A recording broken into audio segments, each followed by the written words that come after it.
திரும்பவும் சொல்றோம், ஆளுநர் எப்படி உதவி செய்ய முடியும்னு தெரியல. ஏன்னா ஆளுநர் எதை வச்சு உதவி செய்ய முடியும்? இப்ப ஆளுநர் வந்து ஏதாவது ஒரு துறைக்கு உத்தரவிட முடியும். இப்ப ஆளுநர் வந்து இந்த துறைக்கு ஒரு இப்ப பள்ளிக்கல்வித்துறைக்கோ, இல்ல பிடபிள்யூடிக்கோ, இல்ல யாருக்காவது உத்தரவுகள் பிறப்பிக்க முடியுமா? ஆளுநருக்கான அதிகாரம் அவங்களுக்குள்ள எந்த அதிகாரத்துக்கு உட்பட்டோ அதுல மட்டும் அது செயல்பட்டா நல்லது. ஏன்னா அவங்க என்ன செய்ய முடியும்? இப்ப நீங்க போய் ஒரு விஷயம் சொல்றீங்க. இப்ப நீங்க போயிட்டு இந்த மாதிரி இந்த ரோடு போடணும், ஆளுநர் என்ன பண்ணுவாரு?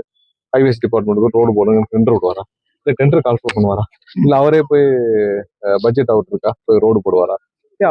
ஏதாவது ஒண்ணு பேசுறோம், அரசியல் சர்ச்சைக்காக பேசுறோம். இது பிஜேபி இருக்கிற மாநிலங்கள்ல போய் இதே மாதிரி ஆளுநர் போய் ஆய்வு செஞ்சு அங்க போய் மக்கள்கிட்ட போய் ஒரு அறிவிப்பு கொடுக்கணும் தானே, நீங்க எல்லாம் தேவையான விஷயத்த வரணும். இன்று முதல்வர் வந்து ஒரு நாளைக்கு 8 மணில இருந்து 9 மணி நேரம் வந்து தலைமைச் செயலகத்துல இருந்து மக்களை சந்தித்து மக்கள் பணியாற்றிட்டு இருக்காங்க.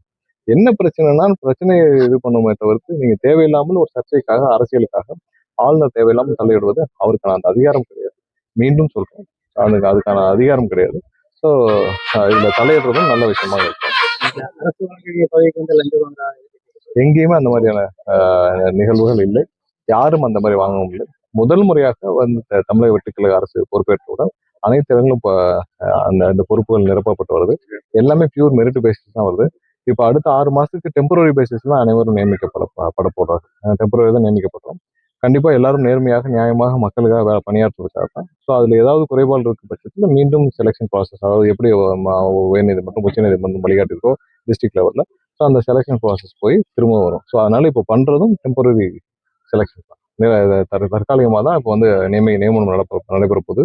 ஏன்னா அதுக்கு ஏதாவது இந்த பெர்ஃபார்மன்ஸ் இஷ்யூ இல்லை இதுவோ வேற ஏதாவது தவறுகள் இருக்கும் பட்சத்தில் கண்டிப்பாக அதில் வந்து மீண்டும் அந்த செலெக்ஷன் ப்ராசஸ்ல சரியான நபர்கள் நியமிக்கும் பொறுப்புகள் அந்தந்த மாவட்ட ஆட்சியர் வழியாக நடைபெறும். ஸோ அதில் எந்த விதத்திலையும் எதுவும் நடைபெறவில்லை. முதல் முறையாக தமிழகம் முழுவதும் நியமனம் நடைபெறுது. முந்தைய காட்சி காலத்தில் எப்படி நியமனம் நடைபெற்றுச்சு உங்களுக்கு எல்லாம் இருக்கு.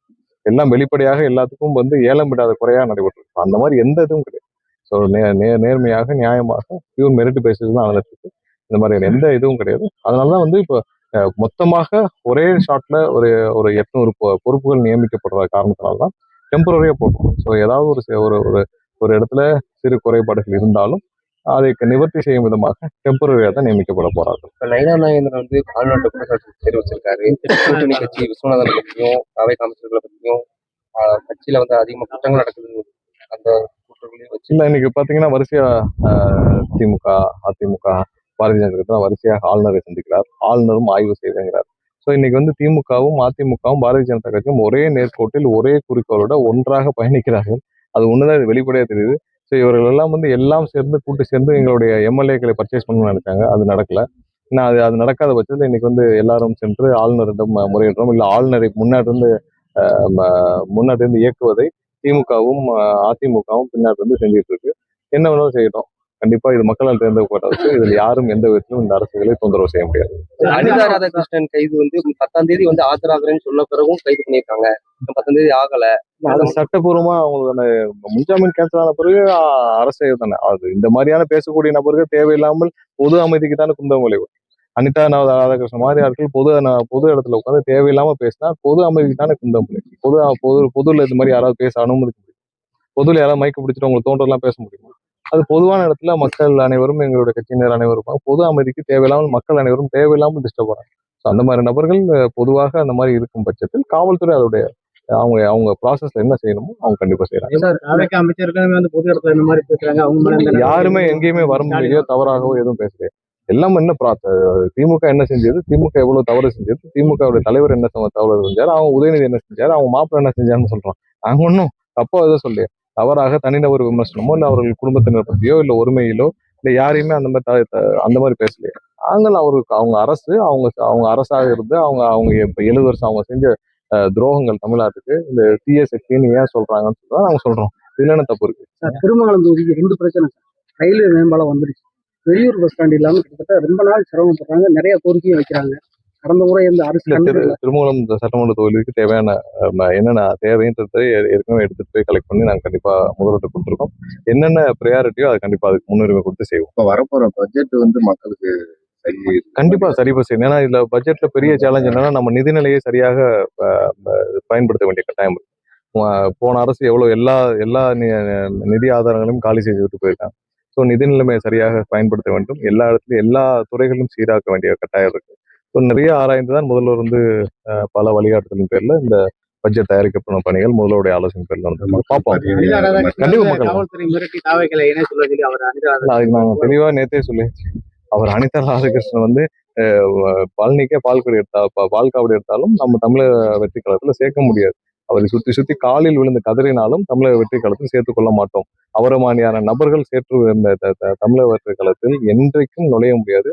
அவரை மாதிரியான ஒரு தேவையில்லாத ஒரு இன்னைக்கு தென் தமிழகத்துல தேவையில்லாத பிரச்சனைகள் அனிதா பல பிரச்சனைகள் வந்திருக்கு. அங்க போய் நீங்க கேட்டு பாத்தீங்கன்னா தெரியும். இன்னைக்கு கட்ட பஞ்சாயத்து, நில அபகரிப்பு, அவரும் அவர் சார்ந்த ஆட்களும் செய்யாத தவறுகளே கிடையாது. இந்த 25 வருஷமா எல்லா இடத்துலயும் நில அபகரிப்பு, போலி பட்டா, போலி இது பல தவறுகள் அவரை சுற்றி இருக்காரு. யாரை கேட்டாலும் அனிதா, போன வாரம் ஒரு கம்ப்ளைண்ட் வருது, இப்ப கேட்டா அனிதா ராதாகிருஷ்ணன் பேரை சொல்லி எங்களுடைய நிலத்தை அபகரிக்கிறான்னு சொல்றாங்க.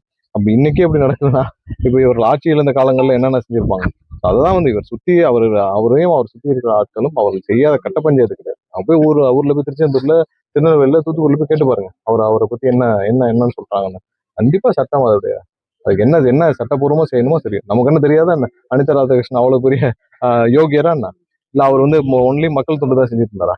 அவர் பேசுற லட்சணத்திலே தெரியாத அவர் என்ன மாதிரியான வேலை பார்த்துட்டு இருந்தா நபர்.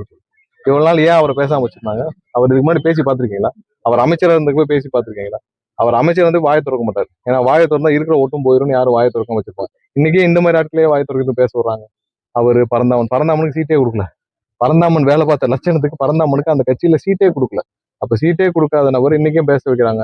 யாரெல்லாம் மக்கள்கிட்ட செல்லுபடி ஆகாத மக்களோ அவங்க எல்லாம் வந்து யாரெல்லாம் இந்த இதுல ரவுடித்தனமாக, தேவையில்லாமல், அராஜகமாக பிரச்சனையை கிளப்பும் நபர்களை இன்று பேச வைக்கிறது திமுக தலைமை.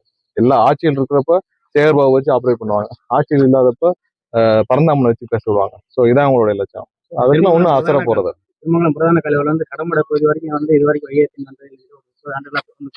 இல்ல தினமும் இந்த மதுரை மாவட்டத்துக்குள்ள நிறைய நீர்நிலைகள்ல நிறைய வந்து நம்ம நிறைய வேலைகள் செய்ய வேண்டியிருக்கு. மொத்தமாக மாவட்ட ஆட்சியரும் இங்கேயும் தேனியில அதே மாதிரி தான் மாவட்ட ஆட்சியர் ஆலோசனை செய்து எங்கெங்கெல்லாம் இந்த மாதிரியான நீர்நிலைகள் சம்பந்தப்பட்ட பிரச்சனை இருக்கோ அனைத்தையும் நம்ம வந்து நிவர்த்தி செய்யற வேலையை செஞ்சுதான் கண்டிப்பா நிறைய செய்வேன். ஏன்னா நிலத்தடி நீர் ரொம்ப மோசமா போயிருக்கு.